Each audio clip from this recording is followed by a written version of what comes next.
Bonsoir na bandeko banso bazali kolanda biso au travers le monde na kati ya www.congovisiontv.com ndenge bolandaka émission na bino na kati ya www.congovisiontv.com lelo lisusu encore une fois to yeli bino sur plateau pona ko yebisa bino oyo ezali kosalema na kati na mboka na biso RD Congo na kati ya RD Congo bandeko boyebi lolenge nini peuple congolais citoyen congolais femmes congolaises, tout le monde, que ce soit le Congolais de la diaspora, tous ceux qui causent la date et jour J, il y a événement où il y a concertation nationale et que ça les manakati amboka na biso.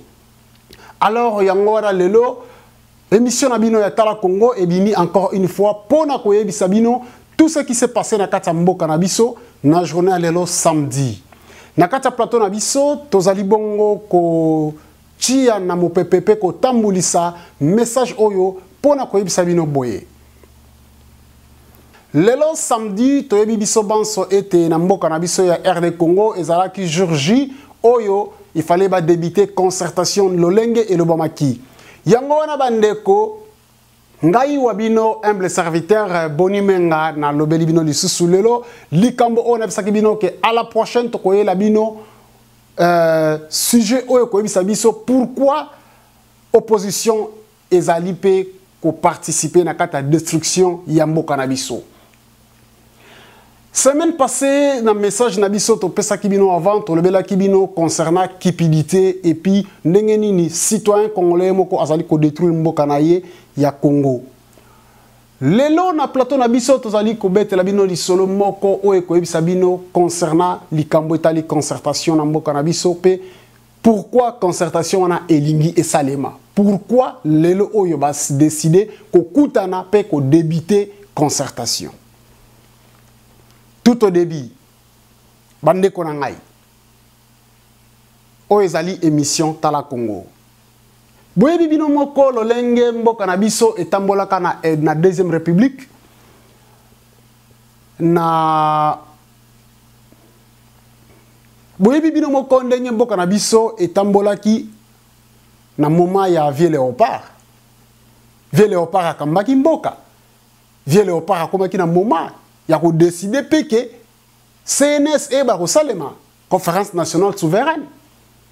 Et salema na kata mboka na biso wapi na même place si kabaye ba continuer le pona ko sala concertation. Alors bandeko toyebi biso banso ndenge nini makambo etambolaka na kata mboka na biso congolais moko taza zoba congolais moko taza yuma pona ko yeba ke eloko ba ke ko sala za intérêt privé. Intérêt privé.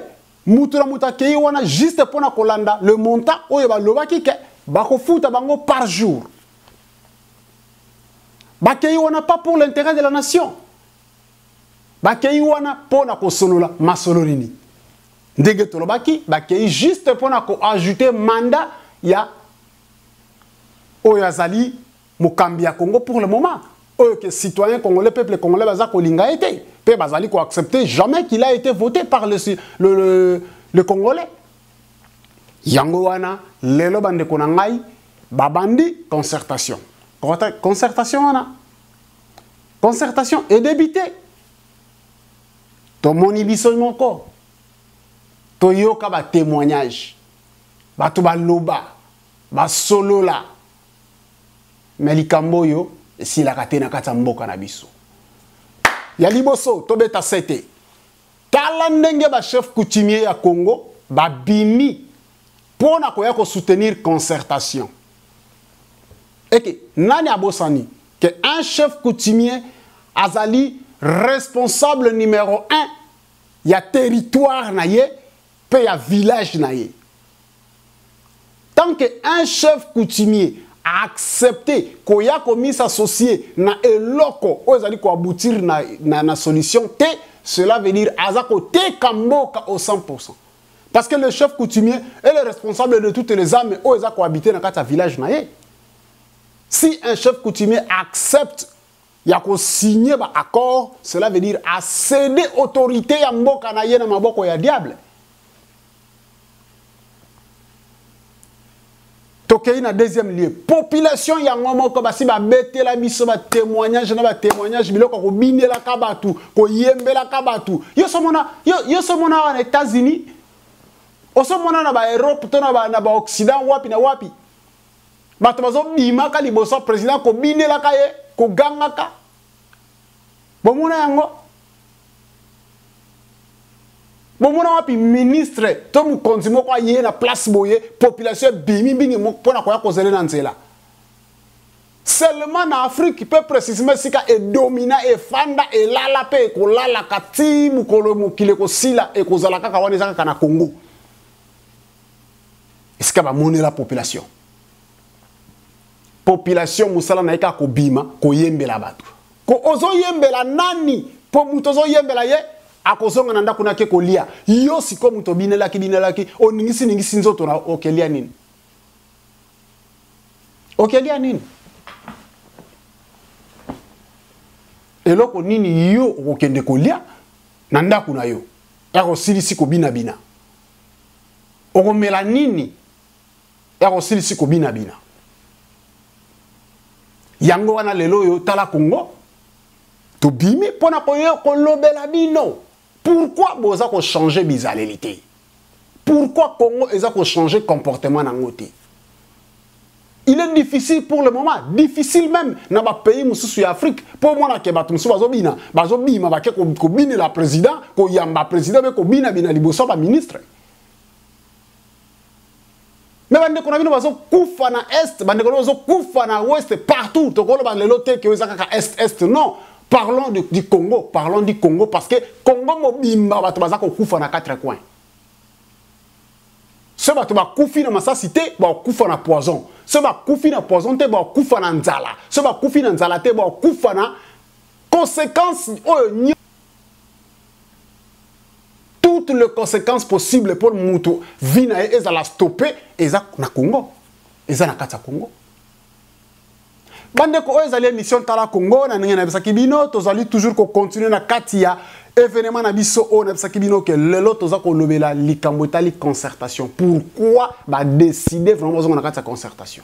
Alors tokozonga la bino dans quelques secondes tola nanano eloko muke oyo ba bolobela biso na katia studio. Je pense que nous avons tous été témoins de ce qui s'est passé à l'occasion du retour du président Etienne Tshisekedi Wamulumba à son retour de l'Afrique du Sud.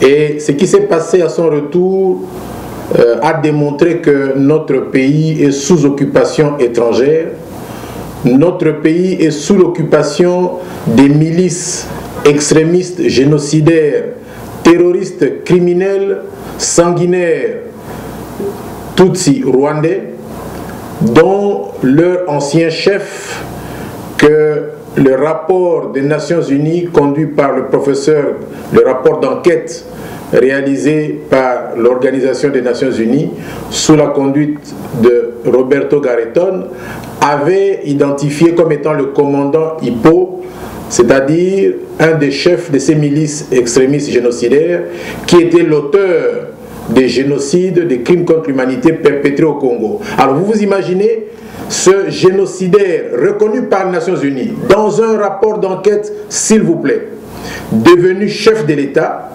Alors vous voyez maintenant que le président élu qui va à l'étranger, qui revient, comment voulez-vous qu'un chef de l'État criminel, sanguinaire, génocidaire puisse réagir? Il ne peut réagir autrement que par la violence, par les fusions de sang et avec les 11 morts qu'il y a eu, et on a kidnappé les cadavres comme d'habitude.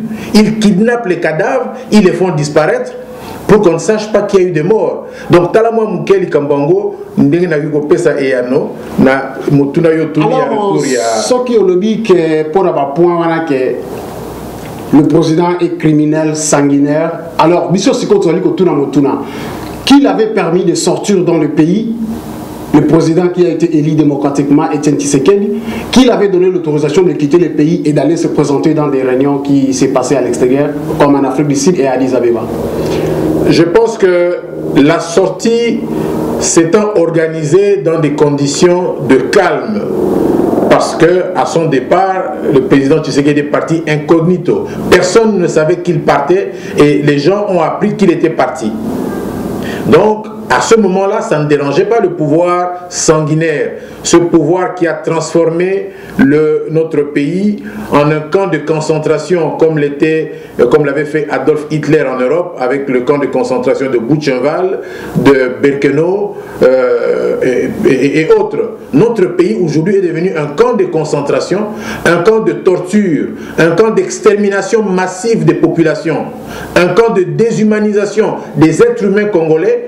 Sont déshumanisés, on les traite même moins bien que les animaux des pays où nous vivons. Donc, quand le président Tshisekedi sort de ce pays, devenu camp de concentration, il sort vraiment sur la pointe de pied, sans tambour ni trompette.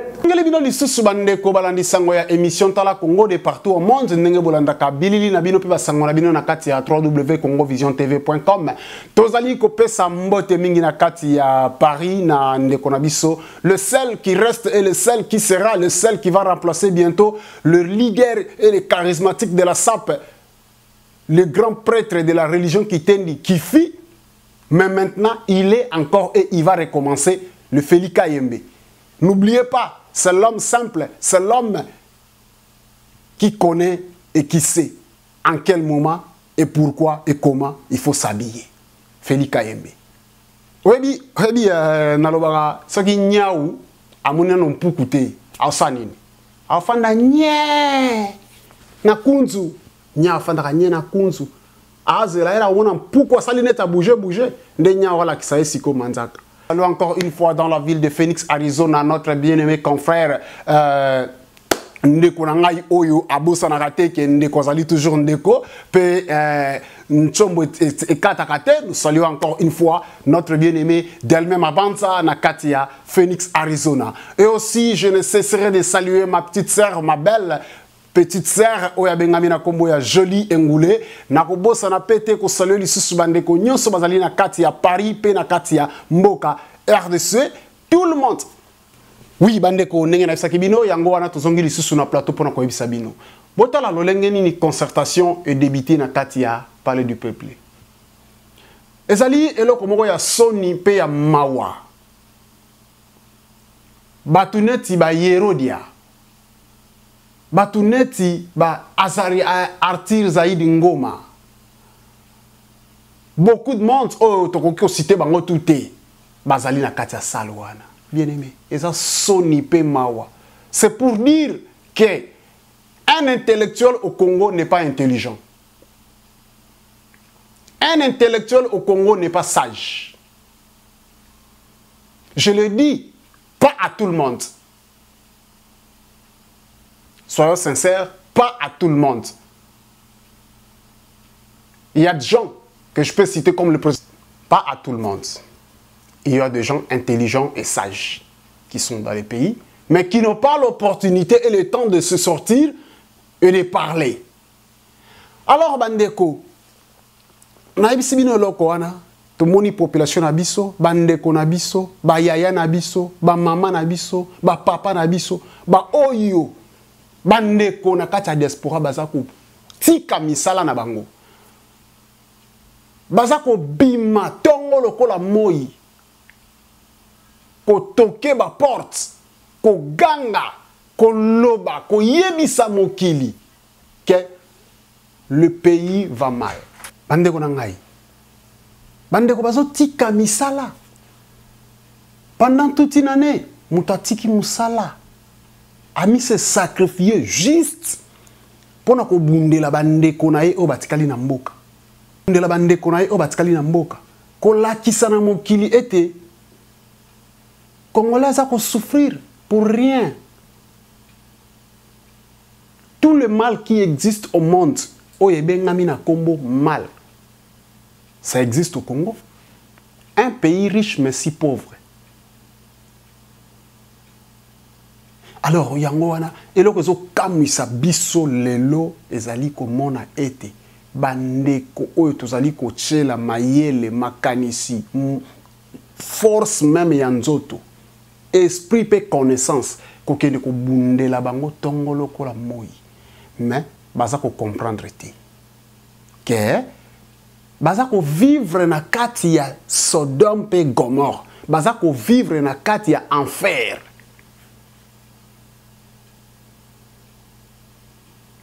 babimi, bakei bien. Bakei bien.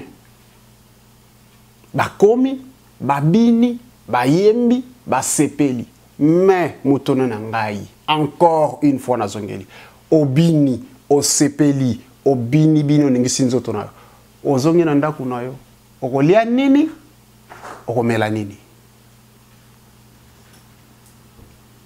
Yango wana lelo encore une fois nazali kolobela bino kaka likambo moko o etali concertation. Nandenge bolandi debi nango.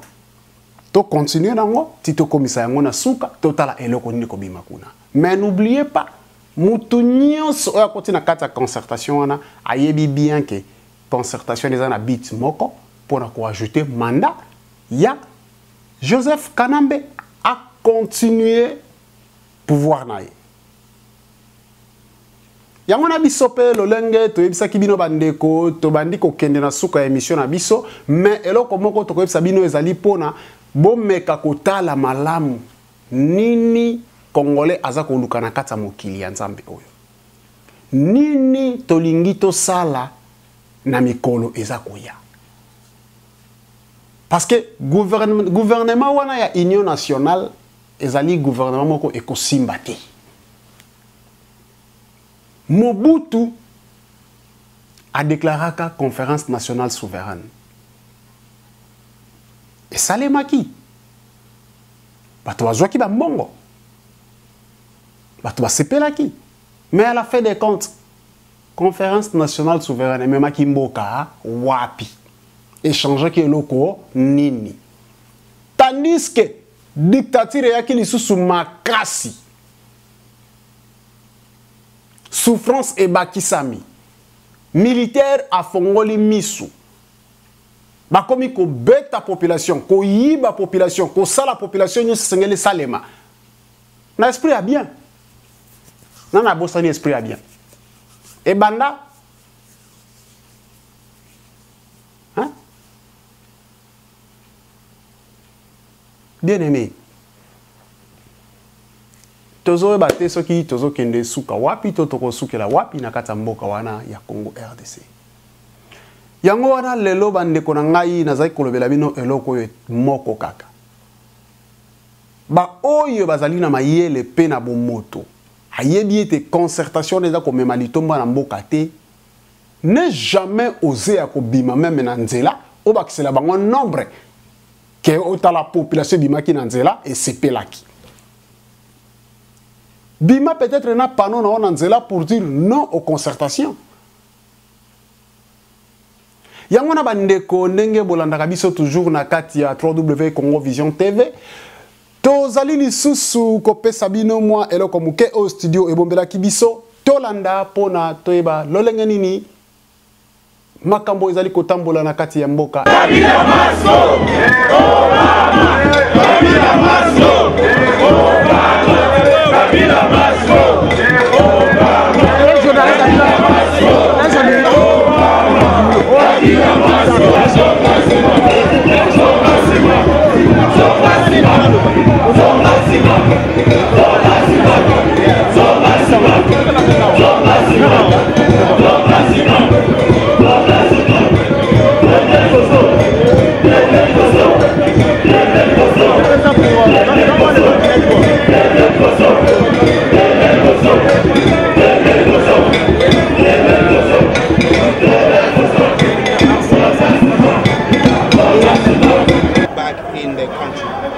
Also talk about what is pertaining to Congo's situation here in the United States, as far as how the United States deal with Congo, the policy of the United States towards the Democratic Republic of Congo.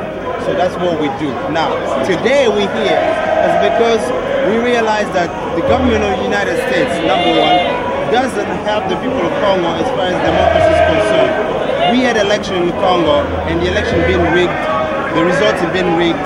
And as we speak now, the winner of the election is President Tshisekedi Wamulumba, Etienne Tshisekedi as we call him. But what happened is former President Kabila, who ran as incumbent, rigged the election.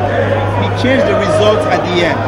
What we know is based on the the statement that we got at the end of every polling station, Tshisekedi was the winner. So every time that people came out of the polling station, we had the exit polls that showed that Tshisekedi was ahead. So all of a sudden, after 5 days, the whole thing changed. Abraham, like Abraham Lincoln, but Luakabwanga spelling Luakabwanga.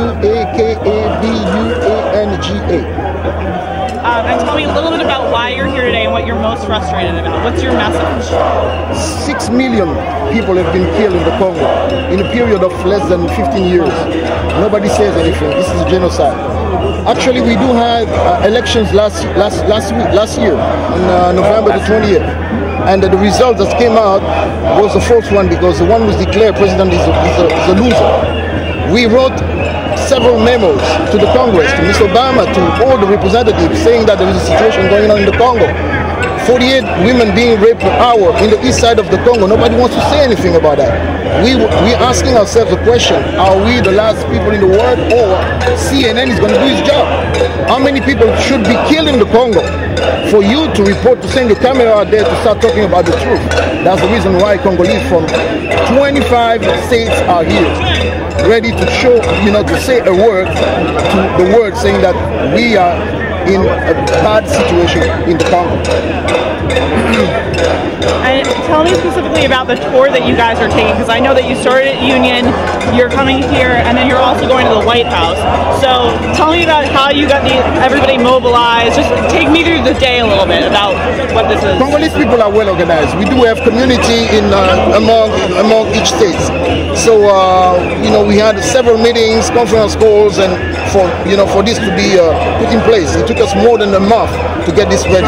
So why this tour? Just only to spread out the word and to communicate with those taking decision. We went to the Capitol Hill. Nobody was there, but already we sent out the memos. The memos were sent to the White House. To the White House. The White House responded to the memos. Exactly. So we're here because CNN is one of the most important media out there. So we keep on waiting, and we're wondering.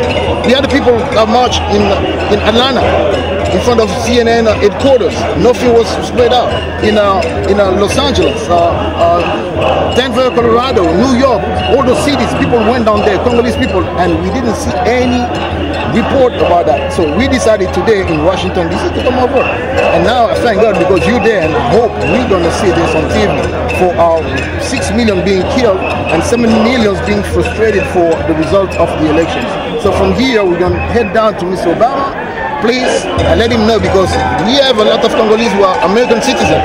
We voted for Mr. Obama. I wanted to tell him, Mr. Obama, if you don't want to take care about the Congo, we will take care of you. Meaning what? We want to vote for you, Mr. Obama. We're going to turn all the votes and tell all African people, let's go with our Republicans and get Obama out of the office. That's my message for the Congolese community. Thank you, man. And can you just tell me what, can you just identify what organization and what your position is? Just actually, we Congolese, we don't have a position, ma'am. We just Congolese. Because we live in DC community, that's why we may have a leadership position. But we are, it's so hard talking about it. No, I just wanted to have it on camera so I knew when I got back upstairs. Thank you. And tell me, like I just asked, tell me why you're here, what you're most frustrated about, what's your message? We are frustrated because the Congolese people have give their voice on the November 28th election. They elected Etienne Tshisekedi wa Mulumba as the president of Congo, the new elected. We know that the election that was organized in Congo was fraudulent. All the international reporter or monitor of the election found that there was a huge fraud on this election. We, the Congolese, found out from South Africa that ballot was coming in Congo with the name of Mr. Kabila already filed as the Congolese vote. You know the system that we have child 9-year, 10-year, 11-year-old who were registered to vote in Congo. So we are here to call the American people, to call to the leader in this country. We send a memo to President Obama and to the US Congress to be on the Congolese people's side, because we need you to help us to restore the leadership that the Congo needs.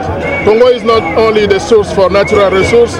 The Congo, just a reminder, is a country that makes the technology all over the world to work from the rubber coming from Congo. The automotive industry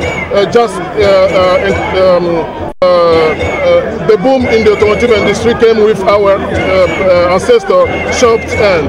The uranium that made this country, that make this country the most powerful country in the world came from Congo.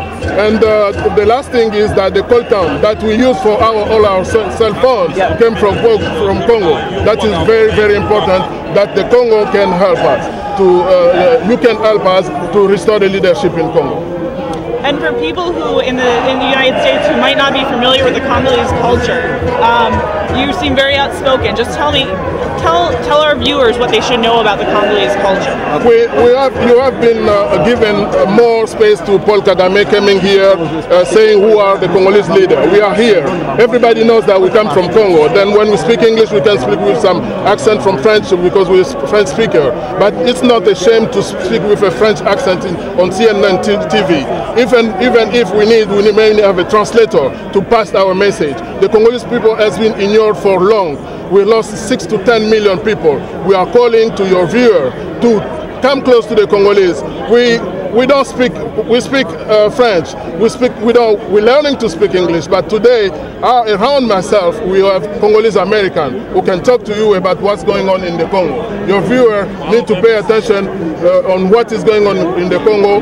Human rape are a part of the genocide. Nobody has the courage to call what is going on in Congo a genocide. When 200,000 people killed in Darfur make it a genocide, we are 20 times the genocide in Rwanda, in Darfur, together to get the number of the people killed in Congo. So if this is not enough, we're asking ourselves, what is the number that you're trying to reach to come to help us to get back our country? We have a leadership problem. We are here around. There are so many faces here that CNN can pick to have people around to talk to your viewer about what's the situation in Congo.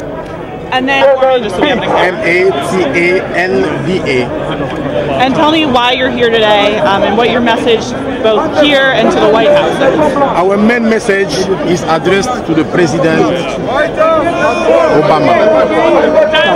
When Obama was in the Senate, he sponsored only one bill, the 21-25 bill in the Senate.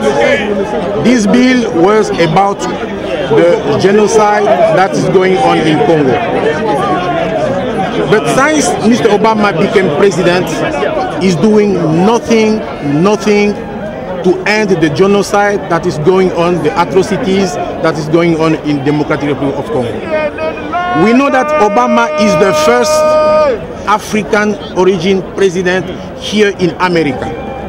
We don't understand how come Mr. Obama, who made promise when he was in the Senate that he will do something for the Congolese people to end those atrocities and genocide, Obama is doing nothing. So we think that maybe the best thing to do for us is to ask for the election of a Republican candidate, because we are so confused about Mr. Obama. He made some promise from our people. When he was elected, our people thought that the best was to come, but now more than 10 million people is dead. Every minute they rape 45 wives, 45 every minute in my country. We saw here Mr. Strauss-Kahn, the General Director of FMI. They talked about one lady was raped. We saw how all the media was mobilized for that. But in Congo, in every year, we have more than 500,000 wives that are raped. And Mr. Obama is saying nothing. We saw them, they ran to the Libya, to the Tunisia, to the Egypt, and now to Syria. When you take the sum of all the people who are killing there, even if you take the sum, is far less than the killing that are happening in my country, the Democratic Republic of Congo. We had the election. My people elect Mr. Etienne Tshisekedi Wamulumba as president. But we saw the State Department, Mrs. Hillary Clinton, trying to go with the one who is involved with Ahmadinejad. They are taking the uranium in Congo for to make the atomic bomb, for to come to kill people here in America. But we see in my country, America is working with the terrorists. And why all those young America is going to die in Iraq, in Afghanistan, fighting against Iraq, if in Congo, America is working with those terrorists? And no one is talking about here in America. We come here to make a complaint against President Obama. We think that we have to elect a democratic one, someone for the Republican Party. Maybe the best will be there. Okay. I spelled K-A-L-A-L-A. And just tell me what organization and your position. I'm the president of the Congolese community of Atlanta and also the general coordinator of the United Congolese Communities of the United States of America. Okay. Now just tell me why you're here and what your message is, both to CNN and to the White House. I follow what my friends, my Congolese fellows still said, and I'm not going to repeat what they said. They spoke the right thing concerning the Congo. Now, what I'm here is this. I was going to run for the presidency. Then I ran for the House of Representatives. I just came from the Congo about 4 days ago, and I was there. It is not something that I read in the news or I heard it in the news. I was in Kinshasa, and I saw what happened in these elections, and I am here to lend my hand to my Congolese fellows that are here in Washington, D.C., to let the world know, especially the United States of America, why President Barack Obama, on the 20th of 2009, when he swore here in Washington, D.C., he said this: all those leaders who cling to power by intimidation and corruption, they need to know that they're all on the wrong side of history. Now, we know what happened in the Congo is pure intimidation. We know about the corruption that's happening in the Congo. Does this apply only in different countries in the world but not for the Congo? What Barack Obama said here applies right now to what's going on in the Congo. Kabila is there. Kabila is intimidating the Congolese people. I just came from Kinshasa, when after the election you see military in the cities just like they're ready to kill. Alors bandeko balandi sango ya émission Tala Congo tozongele bino lisusu na kati ya plateau pona koyebisa bino lolenge nini makambo zali kotambola yango wana topesi lisusu mbote na moko ya bazali les trop sages et puis l'homme qu'il faut na kati ya Belgique oyo abengami na kombo ya Willy Mondanga topesi mbote en passant. En tout cas, ba mbote mingi penza me ayeba na kopambola lolenge nini ba calme pena ba sagesse ezako salima. Yango wana lisusu bandeko tozongeli bino pona koloba eloko moko. Pourquoi opposition misusu bakete? Ba o ba boyi ko kende na opposition na kati ya concertation. Ça veut dire ba yebi le pourquoi concertation wana ezali ko salema. Mais ba oyo bandimi ko kena concertation wana, ce sont des kipides et ce sont des gens oyo bazali ko masquer population. Naza na kati opposition, mais aza na kati opposition te. Donc pour lui, aza ko luka intérêt privé ya bana na ye na libota na ye na vie na ye. Qui ne connaît pas cela? Tokende kina négociation à Kampala. Négociation à Kampala eboti nini? Au moment où, na moment où l'armée congolaise est à battre record sur terrain, mais c'est le moment où maintenant le numéro 1 encore Yamboka a une négociation. Mais vous avez une confusion, on a une mitou ya ba Congolais pe na mitou ya ba bazo kamba Congo. Et ça confusion. Parce que ngai soki nazo gagner match. Nako négocier jamais un adversaire na ngai. Pour quelle raison? Tandis que Ngani n'a pas marqué Babi. N'a pas négocié pour quelle raison? Peut-être que tout ça qui n'a pas d'accord. Tout ça qui n'a pas d'accord que non, t'as là, en fait, autre chose que ça nil. Mais, n'a marqué. Ce qui n'a monique, n'a zalaka mouto à côté kuna. Cela veut dire qu'il faut négocier. C'est la même chose que Congolais comme moi, on a mis sous. Il faut préparer la guerre. Alors, la guerre est maintenant bien préparée.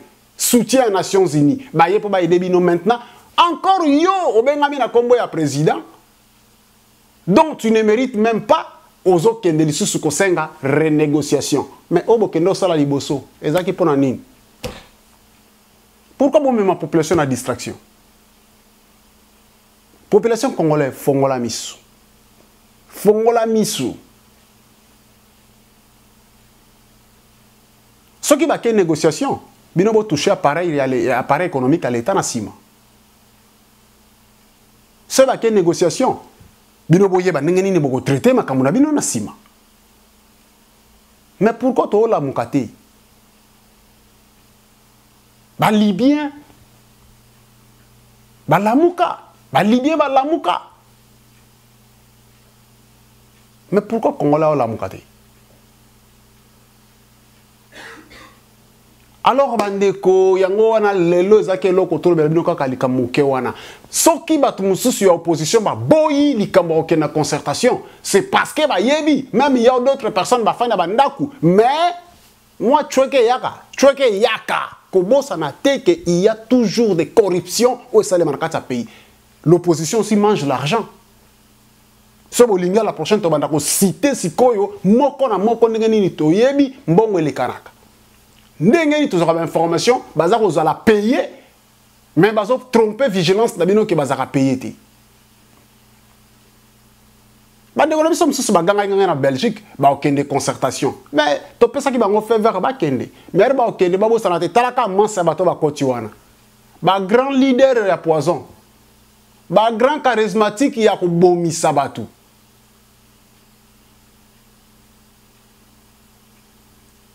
Alors bandeko na ngai na kati mboka Congo to fanda ka père moko to raisonner totala ba o ba ke ko représenter diaspora kuna to yebi bango te ba ke ko représenter diaspora ozolo babilo kwa buzoba au lieu même olo ba makambo yo ezali sérieux. Mais aux autres, le babilo buzoba ou batu bako comprendre yo même pas. Ko beta. Osomoni batu combien ba beti ba opposé ba combattant combien ou bien diaspora combien ba beti batu ba utoka na mboka. Oko citer nombre batu ba beta mena kata ya mboko. Mais osomo sanelo ko moko rezo ke le babilo ko no wana ba bis nini. Le salaire du péché c'est quoi? Le salaire du péché, c'est quoi? Alors, yondengo kena ona concertation, au moni kolingo zwa moi et loko, ce qui peut ba futa bino pendant 12 ans, ti mukolo ce qui mukolo zande ti mukolo yeso ko zonga, ba bando futa bino ka ba salaire wana ya chaque jour. Oyo ozwa kango na poto te, soko uta na poto na mboka nini to yebite. Alors, lelo bande konanga o ezali émission tala Congo. To le bela bino likambu moko. Est-ce que là on est manqué bana ya Congo? Quand on était en Gouba, ok était en Gouba na kati moi salwana.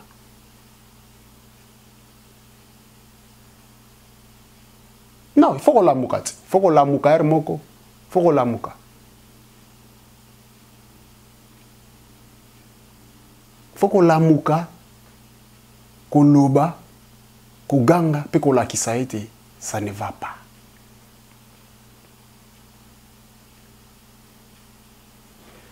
Yango na bande ko balandi sango ya émission tala Congo tozali ko courir na suka ya émission na biso. Je pense que o ezala ki message muke to pesa ki bino na mokola lelo tolinga ki ka to rappeler que concertation na bango e bandi mais to zela totala fin na yango totala kaka 2 4 5 jours soki ko zala combien de semaines soki ko zala combien de mois mais to pesa yango